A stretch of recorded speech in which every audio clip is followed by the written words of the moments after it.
श्री कृष्ण कहते हैं, मनुष्य जैसा श्रद्धा से सोचता है वैसा ही वह बन जाता है। आपके विश्वास ही आपकी वास्तविकता रचते हैं।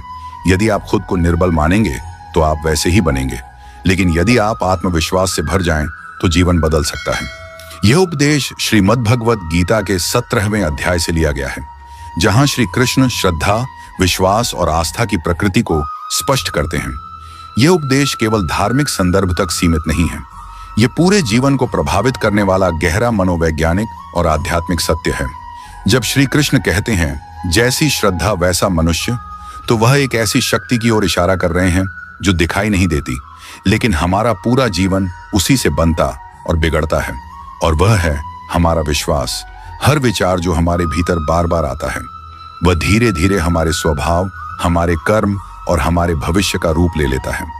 यदि कोई बालक हर दिन यह सोचता रहे कि मैं बुद्धू हूं, मैं कुछ नहीं कर सकता, मेरे अंदर कोई योग्यता नहीं है, तो चाहे वह कितना ही योग्य क्यों ना हो, उसका आत्मविश्वास उसे आगे बढ़ने ही नहीं देगा।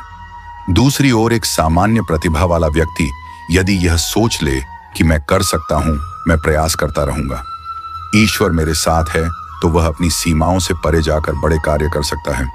यह उपदेश हमें यह भी सिखाता है कि हमारी सोच ही हमारी सीमाएं तय करती है। आप अगर स्वयं को हमेशा दूसरों से कम समझेंगे तो यह भावना धीरे धीरे आपके व्यक्तित्व में समा जाएगी। आप अपने भीतर जो भी विश्वास बोते हैं वही आपकी आदत बनते हैं, और वही आदतें आपको या तो ऊपर उठाती हैं या नीचे गिरा देती हैं।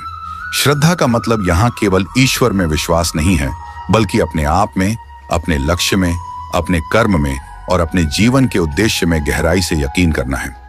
जैसे किसान बीज बोकर उसे समय देता है, विश्वास करता है कि एक दिन वह फल देगा, वैसे ही हम जब अपने भीतर आत्मविश्वास और सकारात्मक विचार बोते हैं तो वह धीरे धीरे हमारे जीवन को फलदायी बना देते हैं।